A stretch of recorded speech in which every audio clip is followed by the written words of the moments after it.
Si alguna vez una desconocida te susurra en un supermercado, cuando tu marido se vaya, no toques la nieve del patio, no te rías. Porque esa nieve no es nieve. Es un candado. Es un silencio. Es la tapadera de algo que puede arrancarte la vida, o devolvértela con una verdad que quema. Yo soy Mariana, y a mis 64 años pensé que ya lo había visto todo, matrimonios largos, hijos lejos, rutinas que se repiten como reloj. Pero esa mañana entendí algo que hoy te digo mirándote a los ojos. A veces el monstruo no vive en la calle, vive contigo, te pide la sal, te da los buenos días, y duerme a tu lado. Antes de seguir, dime aquí abajo, ¿tú habrías pagado las compras de una anciana desconocida? Porque yo lo hice, y por eso casi termino bajo la nieve. La vi aparecer detrás de mí en la fila del supermercado como si hubiera salido de una fotografía vieja. Era pequeña, encorvada, con un abrigo café gastado que parecía haber sobrevivido demasiados inviernos.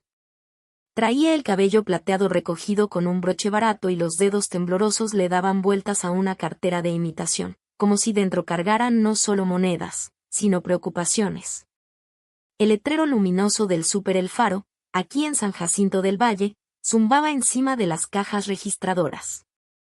A esa hora siempre había gente, señoras con listas, jóvenes con audífonos, hombres con prisa.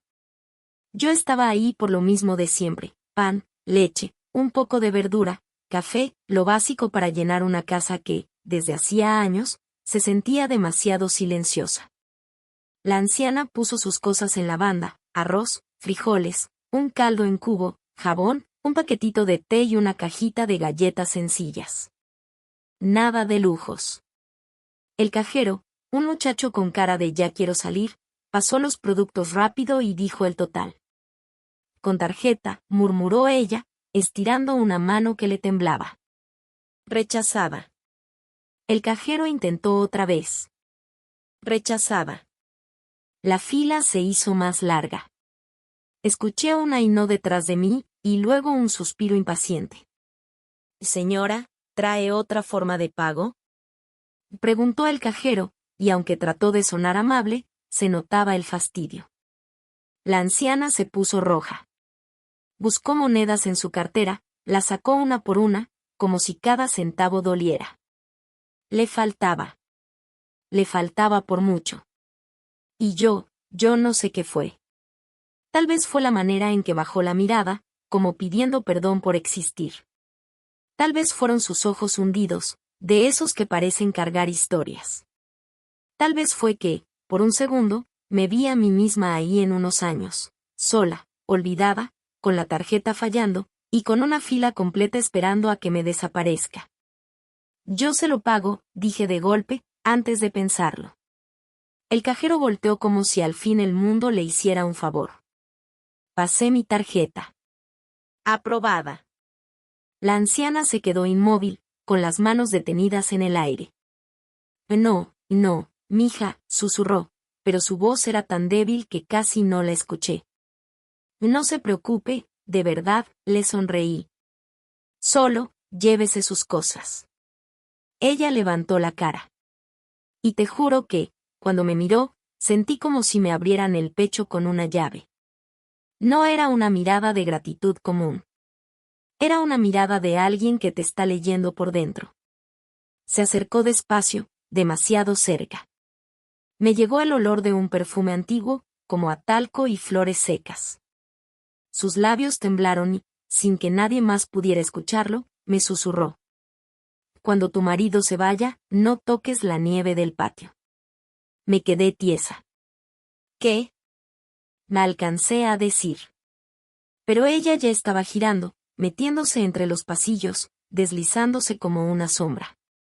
Intenté seguirla, pero en el súper todo era ruido, carritos chocando, gente hablando, música de fondo. Para cuando doblé el primer pasillo, ya no estaba. Busqué con la vista su abrigo café. Nada. Corrí a la entrada. Nada. Le pregunté al guardia, al cajero, a una señora que acomodaba pan, nadie la había visto salir.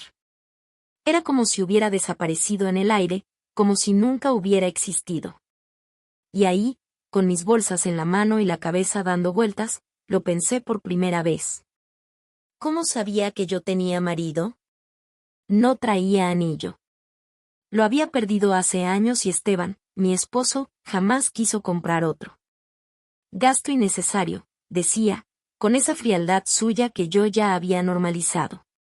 Salí al estacionamiento y el aire me golpeó con fuerza. Había nevado la noche anterior, una nevada rara en San Jacinto, de esas que no pasan seguido. Mi casa, allá en las afueras, tenía el patio cubierto de blanco. Y la frase de la anciana me taladraba. No toques la nieve. Me subí al auto con la sensación de que algo me había elegido sin preguntarme. Y mientras manejaba, con el volante apretado, lo supe, esa no era una advertencia cualquiera. Era una cuenta regresiva.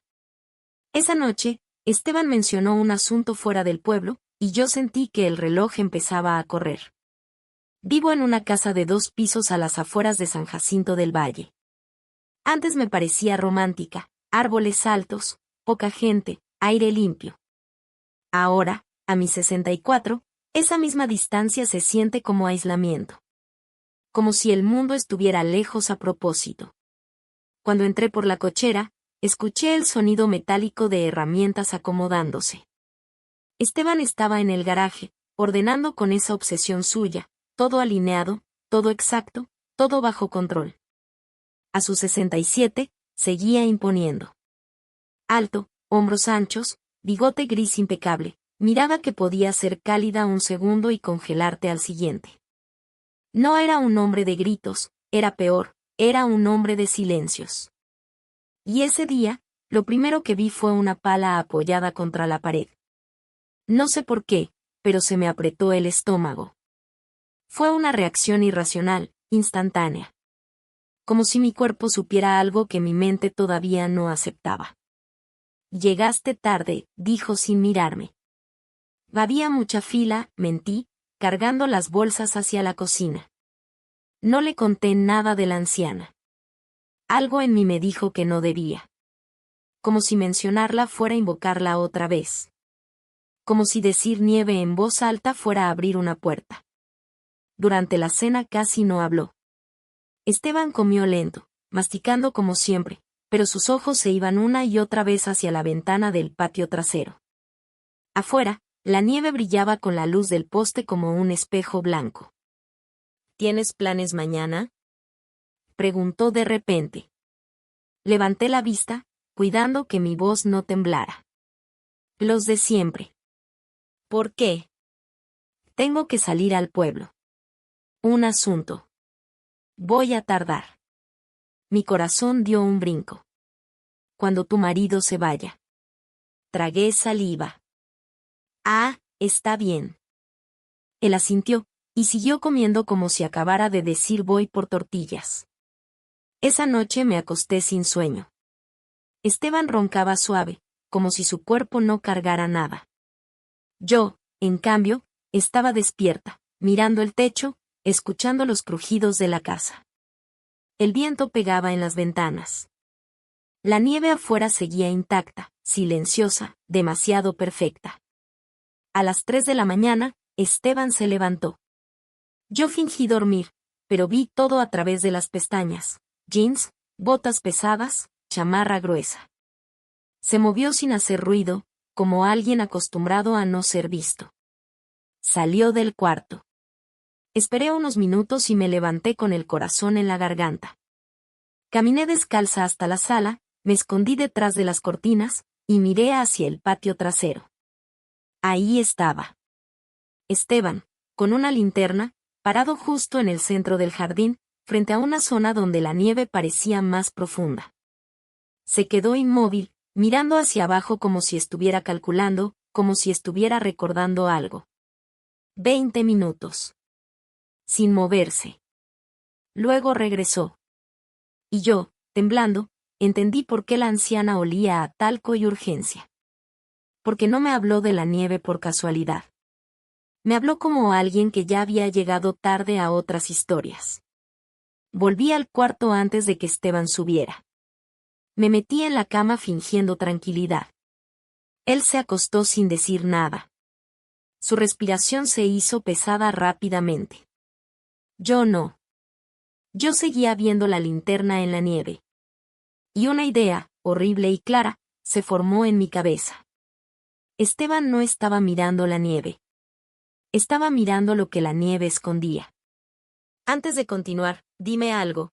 ¿Tú habrías bajado a mirar por la ventana o te habrías quedado quieta por miedo? Yo bajé, y desde ese segundo ya no pude volver a ser la misma. Al amanecer, Esteban anunció que se iría todo el día, y mi cuerpo me gritó que no lo dejara salir. Cuando amaneció, yo ya llevaba horas despierta. Esteban actuaba como si nada, desayuno, café, pan tostado. Pero estaba demasiado animado.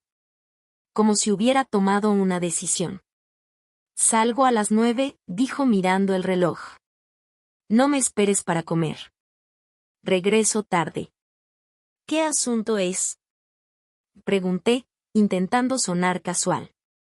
Esteban se jubiló de la construcción hacía 3 años. Sus asuntos ya no existían, al menos no los que yo conocía. Un cliente viejo quiere verme. Nada importante. La respuesta fue rápida, ensayada.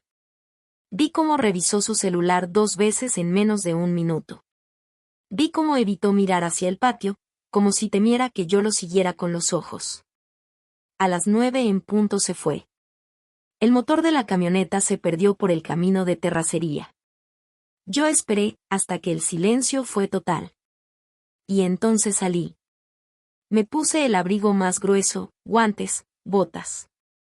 El aire estaba filoso, cortante. La nieve crujía bajo mis pies con ese sonido de vidrio roto. Caminé despacio hacia el centro del patio, hacia el lugar donde vi a Esteban con la linterna. Y ahí lo noté. La nieve no era pareja.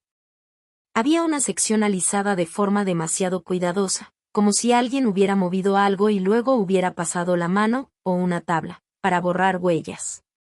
No se veía desde lejos. Pero de cerca, era obvio. Me quedé a unos metros. Recordé la frase. No la toques. Traté de rodear el área, mirarla desde diferentes ángulos. Medía más o menos 2 metros de largo, quizá 1 de ancho. Un rectángulo. Un rectángulo demasiado parecido a... No. No, Mariana. No pienses eso. Pero el pensamiento ya estaba ahí, clavado como hielo. Un rectángulo del tamaño de una tumba. Regresé a la casa con náuseas. Me serví agua. Me obligué a respirar. Estás exagerando, me dije. Son 40 años de matrimonio. Esteban no es. Mi mente buscaba excusas. Mi cuerpo no. Y entonces vi el periódico de ayer sobre la mesa. La sección local que casi nunca leía. Un titular me jaló la mirada como un gancho. Continúa la búsqueda de mujer desaparecida. Leí el nombre. Verónica Ledesma, 59 años. Desaparecida hace 5 días. Última vez vista, saliendo del súper El Faro. Sentí que la garganta se me secaba. La foto era borrosa, pero su cara me dio un golpe de recuerdo. La había visto antes. ¿Dónde? Y entonces me llegó, en el banco, 2 meses atrás. Esteban y yo estábamos en una fila y una mujer se acercó emocionada. ¿Qué Esteban? ¿Eres tú? No puedo creerlo. Él se quedó congelado un segundo. Luego sonrió, una sonrisa rara, forzada. Verónica, qué sorpresa. Hablaron poco. Yo me sentí incómoda y cuando le pregunté quién era, él dijo. Una conocida de antes. Nada. Ahora Verónica estaba desaparecida. Y la nieve en mi patio tenía un rectángulo perfecto. Mi teléfono sonó. Era mi hija, Lucía, con su llamada semanal. Hola, Ma, ¿cómo estás? Quise decir bien, como siempre. Pero la palabra se atoró. Bien, hija, solo cansada. ¿Segura? Te oyes rara. No dormí, mentí. Todo está bien. Colgué y me quedé viendo la ventana del patio. La nieve seguía ahí. Intacta. Callada. Y por primera vez, la idea se transformó en certeza peligrosa. Si Verónica desapareció en el mismo súper, y mi patio tiene un rectángulo, entonces mi casa no es mi casa. Es un escondite. Decidí revisar solo por curiosidad el estudio privado de Esteban, y lo que encontré me hizo sentir que mi vida entera era una mentira. Hay un cuarto en mi casa al que casi nunca entro, el estudio de Esteban. Él siempre decía que necesitaba su espacio, como si un matrimonio largo funcionara mejor con secretos bien guardados. Ese día, sin embargo, ya no era un tema de respeto. Era un tema de supervivencia. Entré al estudio. Olía a papel viejo y madera barnizada. El escritorio grande tenía un cajón cerrado con llave. Por 40 años nunca intenté abrirlo. Nunca. Pero ahora, mis manos temblaban, y aún así fui directo al escondite, una lata vieja en el garaje donde él guardaba llaves de repuesto. La encontré como si el cuerpo me guiara. Volví, metí la llave. El clic sonó demasiado fuerte. Abrí el cajón. Primero vi cosas normales, facturas, garantías, fotos viejas de Lucía y Daniel cuando eran niños. Me relajé un segundo. Ves, Mariana, estabas loca. Pero al fondo, debajo de todo, había una carpeta manila sin etiqueta. La saqué. La abrí. Y el aire se me fue. Eran recortes de periódico. Muchos. Amarillentos. Todos hablaban de mujeres desaparecidas. No una. No dos. 5. Abarcaban 15 años. Cada recorte tenía marcas con lápiz rojo, fechas. Y junto a cada fecha, una palabra escrita con la letra de Esteban. Listo. Me senté en la silla como si me hubieran pegado en las piernas. Listo. ¿Listo qué? ¿Listo el secuestro? ¿Listo el entierro? ¿Listo el silencio? Intenté convencerme. Tal vez colecciona noticias, tal vez es una obsesión rara, pero ¿por qué las fechas? ¿Por qué listo? ¿Por qué siempre 1 o 2 días después de la desaparición? El teléfono sonó. Número desconocido. Contesté con voz quebrada. Bueno. Señora. Mariana, dijo una voz de mujer mayor, débil. Necesito que me escuche con cuidado. No tiene mucho tiempo. Se me heló la espalda. ¿Quién es? Soy la que le habló en el súper. ¿Cómo tiene mi número? Eso no importa. Lo que importa es la nieve. Esa nieve cubre evidencia. Si la toca, contamina todo. Si él nota que usted sabe, va a destruir lo que pueda, o algo peor. Me quedé muda. La voz continuó, urgente. La mujer desaparecida, Verónica Ledesma, está en su patio. Y no es la primera. Sentí que el mundo se inclinaba. No, eso no puede. Sí puede. Y él regresa hoy. Usted necesita actuar inteligente. Yo le diré qué hacer, pero primero, escúcheme, no toque la nieve. Que espere. Y dígame quién es usted. Supliqué. Pero la llamada se cortó. Me quedé con el teléfono pegado a la oreja, escuchando solo silencio. Mis manos temblaban tanto que casi lo dejo caer. Corrí al baño y vomité. No por la comida. Por la verdad. Luego me miré al espejo. Y lo que vi fue una mujer que había vivido 40 años creyendo que el amor se veía así, estable, silencioso, normal. Pero ahora entendía que había confundido costumbre con seguridad. Volví al estudio. Tomé fotos de los recortes con mi celular. Volví a poner todo como estaba. Cerré con llave. Respiré hondo. Y entonces escuché un sonido que me hizo congelarme, una vibración en mi teléfono. Un mensaje entrante, del mismo número desconocido. Busca en el sótano. Detrás de la caldera. Me quedé mirando la pantalla. El sótano era territorio de Esteban. Y si ahí había algo, entonces la nieve era apenas el principio. Bajé al sótano, y encontré una puerta falsa que nunca debió existir. Bajar al sótano fue como entrar a una parte de mi casa que jamás me perteneció. Las escaleras de madera crujieron bajo mis botas, y cada crujido me sonó a delación. Encendí el foco colgante y la luz amarillenta reveló paredes de cemento, telarañas en las esquinas, y ese olor húmedo a tierra vieja que siempre me había dado mala espina. La caldera estaba al fondo, zumbando como un animal dormido. Detrás de la caldera, había dicho el mensaje. Tragué saliva y caminé despacio. Cuando me agaché para mirar, vi algo que nunca había visto, una pared de madera contrachapada pegada al cemento, como si alguien hubiera querido tapar un hueco. La toqué con la punta de los dedos, solo lo mínimo, y noté algo aún peor. Bisagras. No era una pared. Era una puerta disfrazada. La empujé. Chilló. El panel se abrió revelando un espacio estrecho, oscuro, del tamaño de un armario. Dentro había 5 cajas de cartón, ordenadas como archivos. Cada una tenía una etiqueta, escrita con la letra firme de Esteban. 2009. 2011. 2015. 2018. 2022. Me temblaron las rodillas. Era una colección. Una cronología.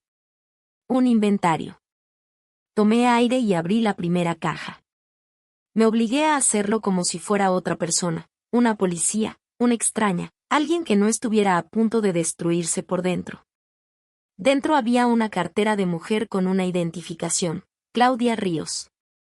Joyería, aretes, un collar sencillo, un anillo, una foto de ella con un niño. Y al fondo, como un golpe final, un mechón de cabello atado con una cinta rosa. Sentí que el estómago se me volteaba. Abrí la segunda caja, otra identificación, otro perfume, un reloj de pulso, un broche con iniciales. Abrí la tercera, una libreta con notas, un boleto de autobús, una pulsera de plata. Abrí la cuarta, una foto rota en 2, como si alguien hubiera querido partir a la persona por la mitad. Y en la quinta, la de 2022, encontré lo que me dejó sin aire. Fotos impresas, tomadas desde lejos. Una mujer entrando a un café. Esa misma mujer en el banco. La misma mujer en el supermercado. Verónica Ledesma. No eran fotos casuales. Eran vigilancia. Esteban la había seguido durante semanas. Y abajo de todo, un sobre amarillo con mi nombre escrito. Mariana Salgado. Mis dedos se entumecieron. Abrí el sobre. Saqué una sola fotografía. Yo, de espaldas, en el súper El Faro, pagando las compras de la anciana. En la parte de atrás, con lápiz rojo, una palabra. Siguiente. Sentí que el mundo se rompía, pero no con ruido. Con silencio. Con esa clase de silencio que te deja viva por fuera y muerta por dentro unos segundos. Yo era el siguiente paso del plan de Esteban. No algún día. No quizá. Era su próximo proyecto. Y entonces no lloré. No todavía. Lo que me subió fue otra cosa, una furia helada. Una decisión. Saqué el celular y fotografié todo, cajas, objetos, identificaciones, fotos, etiquetas. Cada detalle. Luego hice algo que me sorprendió incluso a mí, me senté en el escalón del sótano, respiré despacio y mandé las fotos por mensaje a mis 2 hijos, Lucía y Daniel. Escribí solo esto. Si algo me pasa, revisen estas fotos y llamen a la policía. Le di enviar. En ese momento mi teléfono vibró de nuevo. Otro mensaje del número desconocido. Café Las Jacarandas. Mesa del fondo. Tenemos que hablar. M. La anciana. ¿Cómo diablos sabía mi nombre? ¿Cómo sabía del sótano? Miré el reloj. Eran las 2:07 de la tarde. Esteban dijo que regresaría después de las 6. Tenía menos de 4 horas para entender la verdad, y para salvarme. Salí rumbo al café con la foto de siguiente que mandóme en el bolsillo, y con la certeza de que, si Esteban me veía nerviosa, no habría segunda oportunidad. El café Las Jacarandas estaba en el centro de San Jacinto, cerca de la plaza. De esos lugares con pan dulce en vitrina y mesas de madera gastadas. Entré con la capucha puesta, mirando alrededor como si alguien pudiera reconocerme, como si el mundo entero ya supiera lo que yo acababa de descubrir. En la mesa del fondo, junto a la ventana, estaba ella, la anciana del supermercado. Pero bajo la luz del café, pude ver lo que no vi en la fila. No era solo una viejita. Tenía postura de alguien que ha vivido alerta. Sus ojos, aunque cansados, eran filosos. Y sus manos temblaban, pero no de fragilidad, sino de desgaste. Me senté frente a ella sin pedir permiso. ¿Quién es usted? Solté, sin rodeos. ¿Cómo sabe mi nombre? ¿Cómo sabe lo del sótano? ¿Cómo sabe lo de la nieve? Ella respiró hondo, como si se preparara para decir una verdad que duele decir en voz alta. Me llamo Marta Ríos, dijo. Y tú no me conoces, pero yo conozco a Esteban desde antes de que tú supieras quién era. El apellido me golpeó. Ríos. Como la identificación de la caja, Claudia Ríos. Sentí que me mareaba. Claudia, era. Los ojos de Marta se humedecieron. Mi hermana mayor. Desapareció en 2009. La policía dijo que se fue por voluntad propia, que las mujeres a veces se cansan, que quizás se fue con alguien. Pero yo sabía que no. Claudia jamás habría dejado a su hijo. Se le quebró la voz, pero siguió. Pasé años tocando puertas. Nadie me hizo caso. Hasta que empecé a notar un patrón. Cada ciertos años, otra mujer. Siempre sola, divorciada o en transición. Siempre con el mismo tipo de historia. Conoció a un hombre amable, iba a cenar, iba a empezar de nuevo. ¿Y Esteban? Pregunté, sintiendo náuseas. Marta apretó la taza de té como si fuera un ancla. Yo lo seguí. 15 años. Perdí mi casa, mi trabajo, amigos, familia. Me llamaron obsesiva, loca. Pero yo no podía soltar a mi hermana. Un día, lo vi. Sacó una carpeta. Fotos impresas, notas, mapas con líneas, horarios, placas anotadas. Esteban frecuenta lugares donde tú crees que no va, cafés, gimnasios, bancos. Habla con mujeres. No las presiona. Las hace sentir vistas. Luego desaparecen. Yo tragué saliva. Y Verónica. La vi hablar con él, asintió Marta. En el banco. Y tú estabas ahí. Cuando desapareció, supe que era cuestión de tiempo para que la enterrara, y luego nevó. Lo seguí esa noche. Lo vi llegar a tu casa con palas. Mi piel se erizó.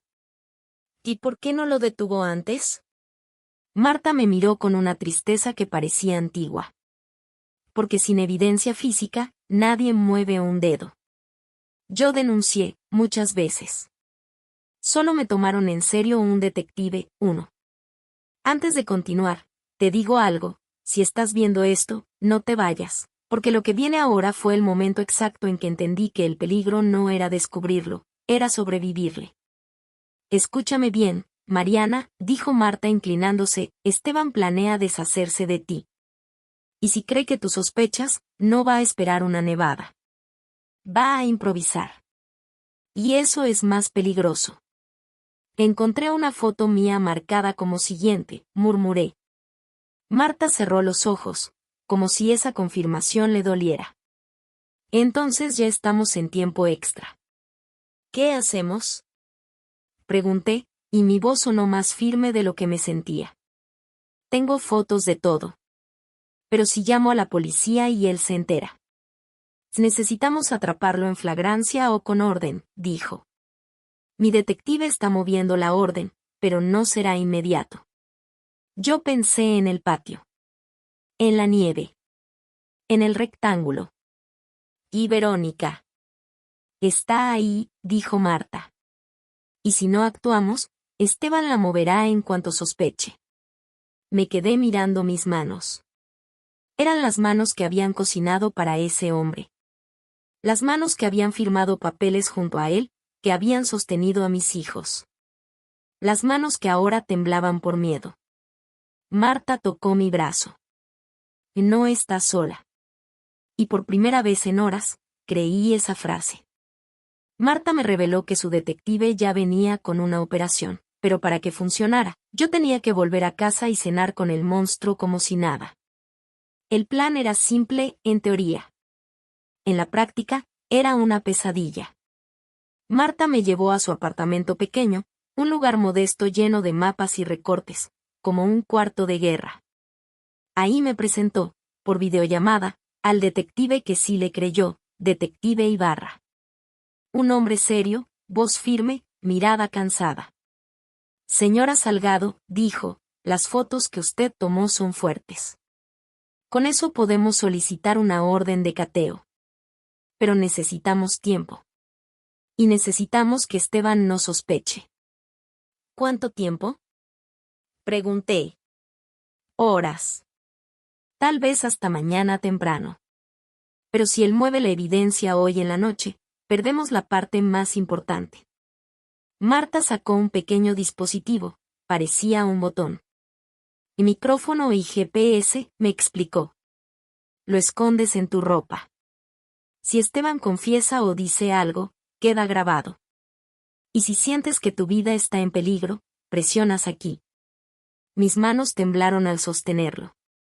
¿Y si me mata antes? Susurré. Detective Ibarra respondió sin endulzar.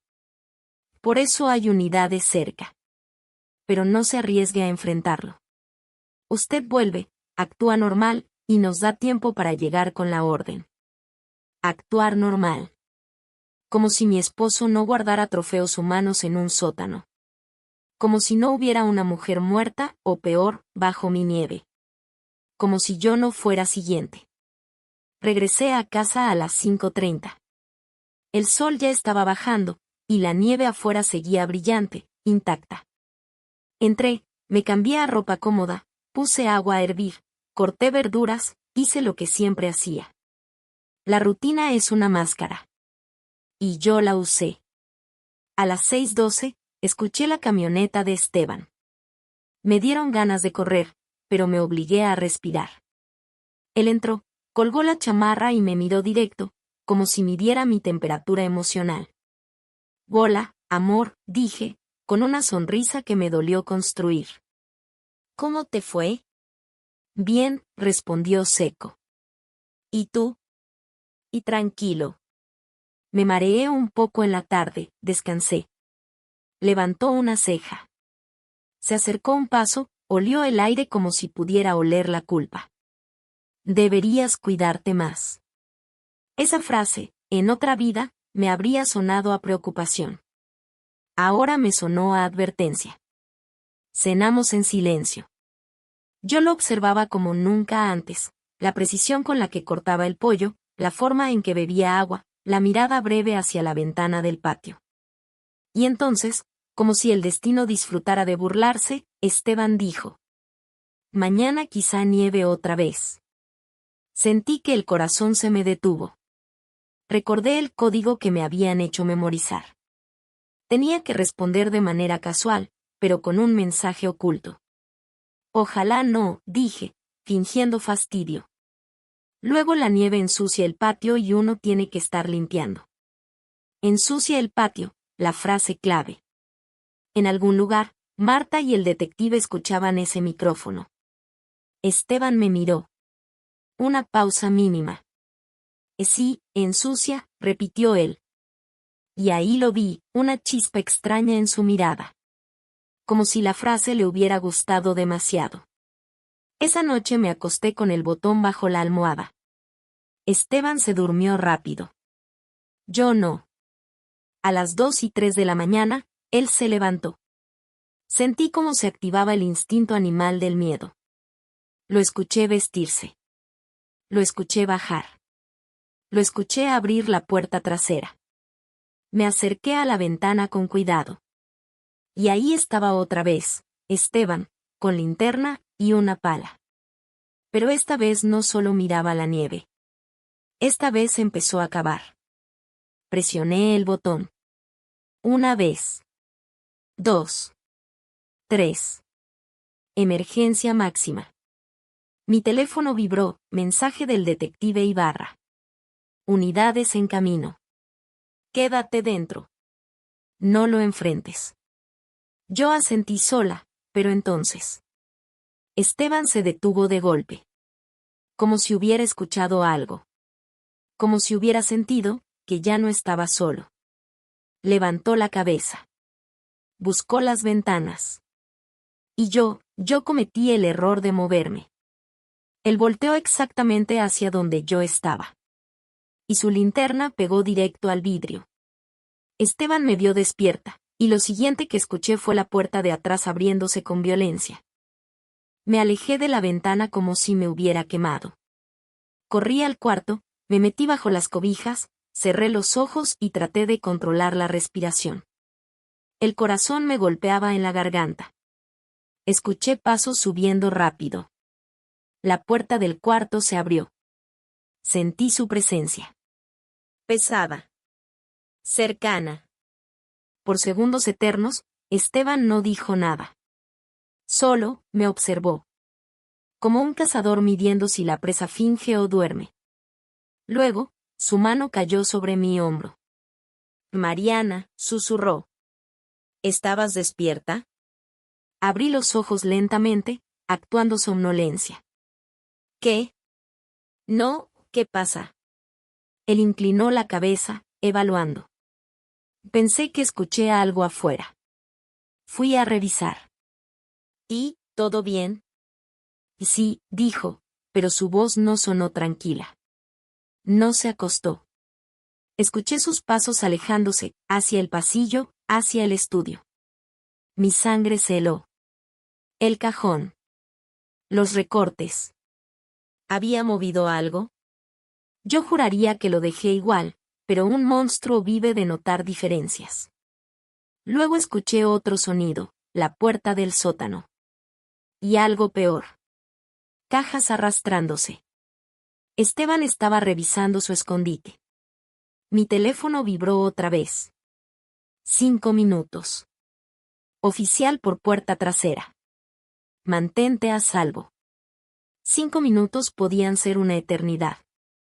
Pensé en quedarme quieta, pero escuché un ruido como de plástico rompiéndose, como papel rasgándose. Estaba destruyendo evidencia. Mi cuerpo se movió solo. Bajé descalza, sin pensar. Me detuve en la entrada del sótano. La luz estaba prendida. Esteban estaba abajo, de espaldas, con las cajas abiertas. Y entonces dije su nombre. Esteban. Él se congeló. Se giró lento. Su cara era otra. Ya no era el esposo. Ya no era el padre. Era una máscara caída. ¿Qué haces despierta? Preguntó, y su voz era de hielo. Bajé un escalón. Escuché ruido. ¿Qué estás haciendo? Él dio un paso hacia mí. Vuelve arriba. ¿Por qué tienes cosas de mujeres? Mi voz tembló, pero me obligué. ¿Por qué hay identificaciones? ¿Por qué? Sus ojos se oscurecieron. Porque tú no debiste mirar. En ese instante, supe que ya no había vuelta atrás. El teatro se acabó. Ya lo envié todo, mentí fuerte, con el valor que no sabía que tenía. A la policía. A nuestros hijos. A todos. Si me haces algo, te hundes. Esteban se quedó inmóvil un segundo. Luego, sonrió. Una sonrisa que jamás le vi en 40 años. Entonces hiciste lo peor que podías hacer, Mariana, susurró. Me obligaste a acelerar. Se lanzó hacia mí. Y en ese mismo instante, un estruendo sacudió la casa, golpes en la puerta trasera, voces, órdenes. ¡Policía! ¡Manos arriba! Esteban frenó, pero no se rindió. Sus ojos me clavaron con odio puro. Esto no se acaba aquí, me dijo con los dientes apretados. Te lo juro. Yo retrocedí, y un oficial bajó corriendo, apuntándole. Suéltela. Al suelo. Esteban levantó las manos despacio, pero sin dejar de mirarme. Como si me estuviera prometiendo algo. Lo esposaron. Yo me quedé parada en el último escalón, temblando, sin poder llorar todavía. Marta apareció detrás de un oficial y me abrazó fuerte, como si quisiera sostenerme el alma. Lo logramos, me dijo al oído. Aguanta, lo más duro apenas empieza. Afuera, el patio estaba lleno de luces rojas y azules. Y el detective Ibarra, serio, habló con forenses. A primera hora excavamos, dijo. Con orden en mano. Miré por la ventana hacia la nieve. Y por primera vez entendí el verdadero significado de la advertencia. No era no la toques por superstición. Era no la toques porque la nieve era la tapa de la caja donde Esteban escondió su verdad. Cuando los forenses empezaron a excavar al amanecer, no encontraron solo a Verónica. Encontraron algo que ninguno de nosotros estaba listo para ver. El amanecer llegó como llegan los golpes, sin pedir permiso. Yo estaba sentada en una silla de la cocina, con una manta sobre los hombros, viendo policías entrar y salir como si mi casa ya no fuera mía. El detective Ibarra me había repetido 3 veces que yo estaba a salvo, que Esteban ya estaba bajo custodia, que había confesión parcial grabada, pero mi cuerpo no lo creía. Yo seguía escuchando su voz en el sótano, me obligaste a acelerar. Afuera, el patio era un campo de luces. La nieve todavía cubría todo, pero en el centro, donde estaba el rectángulo perfecto, el equipo forense armó una carpa y colocó cintas amarillas.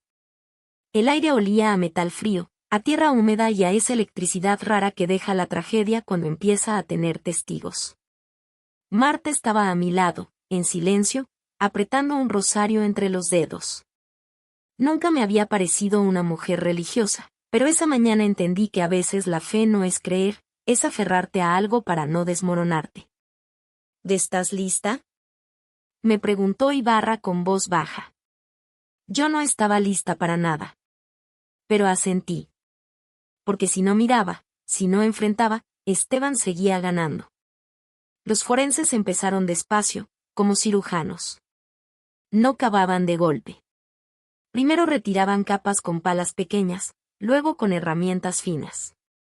La nieve crujía, se deshacía, se volvía lodo claro en los bordes. Yo no podía apartar los ojos. En mi cabeza, una parte todavía suplicaba un milagro absurdo, que sea un animal, que sea basura enterrada, que sea cualquier cosa menos una persona. Pero el mundo no le debe milagros a nadie. Uno de los forenses levantó la mano. Aquí hay tela. Mi garganta se cerró. Recordé el pedazo de mezclilla que vi antes, con sangre seca.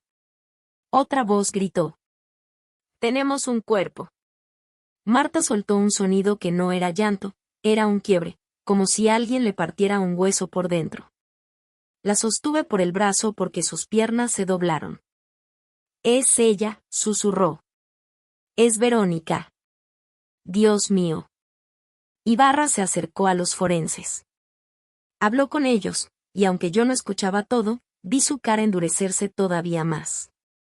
Sacaron el cuerpo con cuidado, envuelto en plástico, como si el plástico pudiera borrar lo que la muerte ya había escrito. Un paramédico tapó parte de la escena con una sábana, Pero yo ya había visto suficiente para que mi sueño se rompiera para siempre. Yo pensé que ahí terminaría el horror. Yo pensé, ya está, Mariana, era una y ya. Pero Esteban no era un hombre de una sola vez. Los forenses siguieron excavando. Y entonces, otro grito. Otro punto anómalo.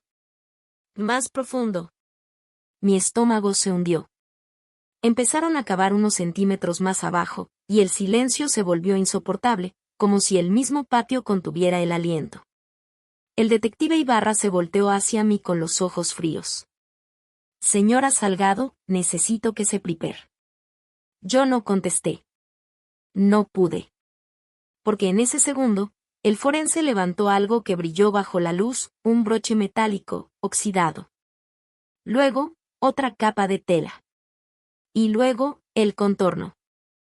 Segundo cuerpo. Anunciaron. El mundo se volvió un zumbido. Mis oídos se llenaron de ese sonido de no, no, no que no sale de la boca sino de la sangre. Marta se llevó la mano a la cara. No, dijo apenas. Eso no. Los forenses sacaron el segundo cuerpo. Más viejo. Más deteriorado. Enterrado más profundo. Como si la nieve no fuera el único candado. Como si el tiempo también fuera cómplice. Ibarra habló rápido por radio. Y confirmen, documenten, tomen muestras, continúen. Continuar. ¿Continuar qué? Y ahí fue cuando entendí lo que el detective no quería decir todavía. El patio no escondía a una víctima, escondía un archivo. Marta comenzó a temblar de pies a cabeza. Mi hermana, susurró. Claudia, ¿está aquí? Yo la miré y sentí una puñalada en el pecho. Porque lo que venía, podía destruirla o liberarla. A veces es lo mismo. La excavación siguió. Y el tercer hallazgo no tardó. Cuando sacaron el tercer cuerpo, Marta no gritó. Solo se quedó mirando, como si su mente se hubiera ido lejos para no verlo. Se acercó un paso, y otro, hasta que un oficial la detuvo por seguridad. El forense levantó una placa con números y se la pasó al detective. Ibarra la miró, luego a Marta, y su rostro cambió apenas. Un gesto mínimo, casi humano. Marta, dijo con voz suave. Encontramos una identificación. Marta abrió la boca y no salió sonido. Yo tomé su mano.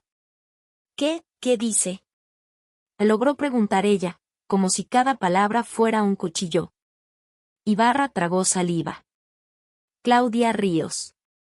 Marta se derrumbó en mis brazos. Pero esta vez no era solo dolor.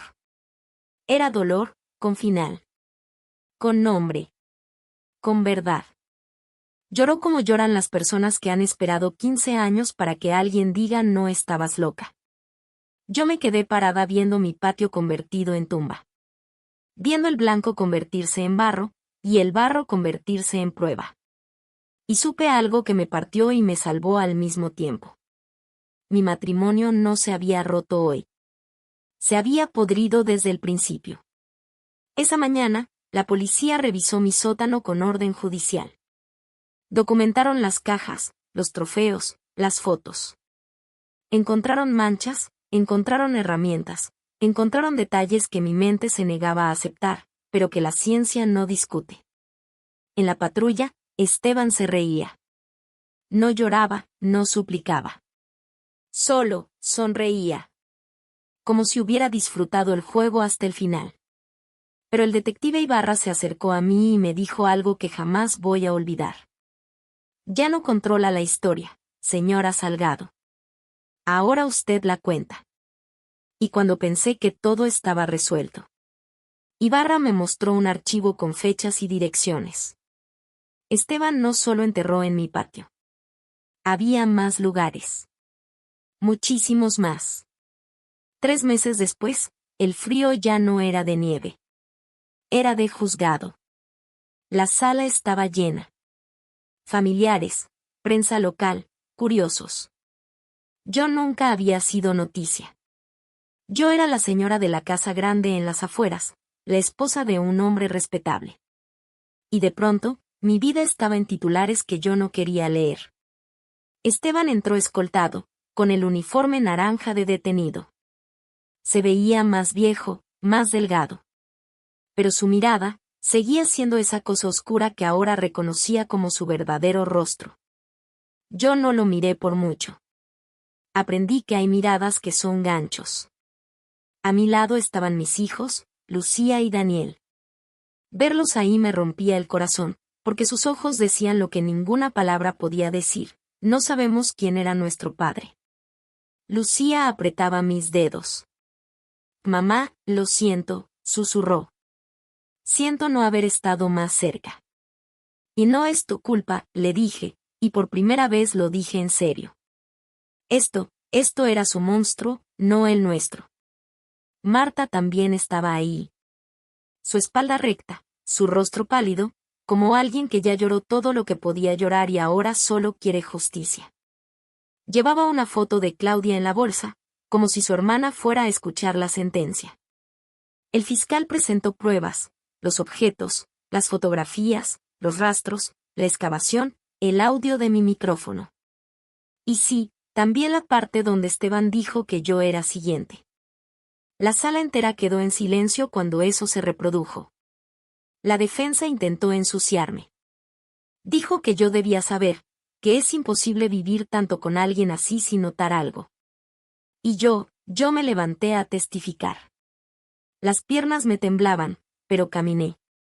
Me senté frente al juez y conté mi vida sin adornos, el aislamiento lento, los silencios, las excusas, lo normal que yo confundí con paz. Expliqué cómo una mujer puede vivir dentro de una casa sin ver el sótano, sin cuestionar las horas extra, sin sospechar de herramientas nuevas. Porque el monstruo no llega con cuernos. Llega con rutina. Señora Salgado, preguntó el abogado, ¿está segura de que nunca sospechó? Yo lo miré fijo. Sospechar no es saber. Y yo no sabía, hasta que una mujer tuvo el valor de advertirme. Si usted quiere culparme por no imaginarme que el hombre con quien crié hijos enterraba mujeres, entonces culpe también al sistema que no le creyó a Marta durante 15 años. Hubo un murmullo en la sala. Esteban me miró con odio. Pero ya no me daba miedo. Porque en ese instante entendí que mi miedo era lo que lo había alimentado.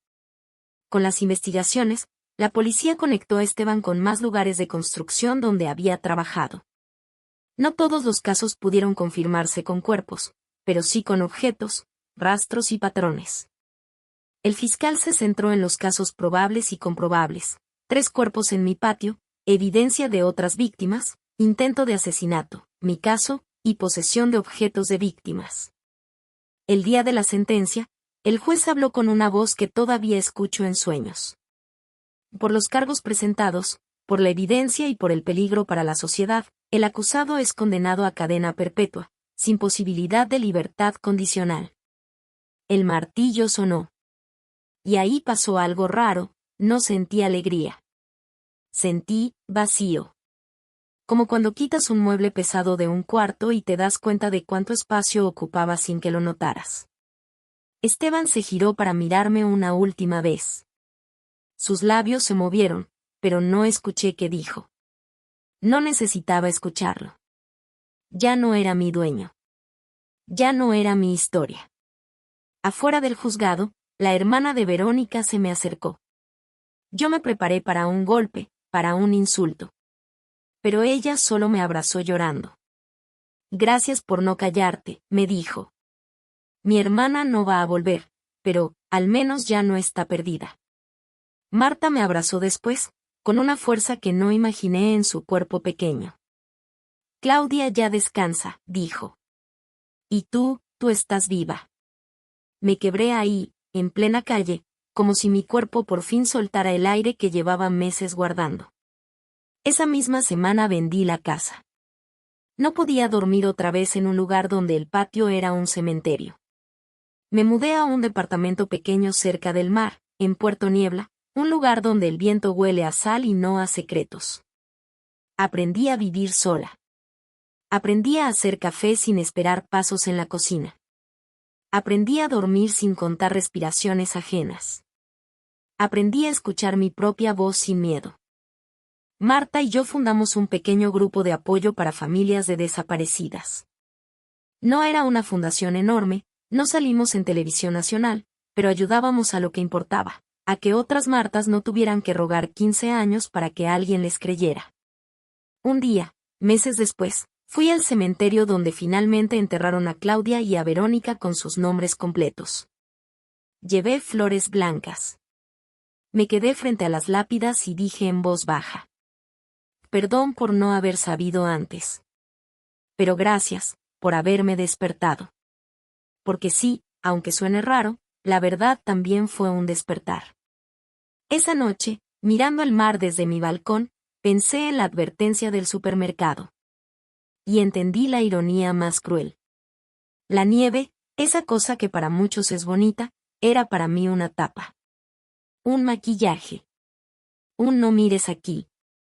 Pero ahora yo miraba. Ahora yo no bajaba la cabeza. Y si tú llegaste hasta aquí, te voy a decir algo con el corazón en la mano. No ignores tus instintos. No normalices el frío. No confundas silencio con paz. Antes de cerrar, quiero preguntarte algo. ¿En qué momento crees tú que Mariana debió sospechar? Te leo en los comentarios, porque tu respuesta puede ayudar a otra persona a abrir los ojos a tiempo. Si esta historia te mantuvo al borde del asiento, suscríbete, deja tu like, y dime desde qué ciudad me estás viendo. Y sobre todo, comparte este video con alguien que necesite recordar que a veces la verdad duele, pero también salva. Aviso, esta historia es completamente ficticia. Personajes, lugares y eventos fueron creados únicamente con fines de entretenimiento. Cualquier parecido con la realidad es coincidencia.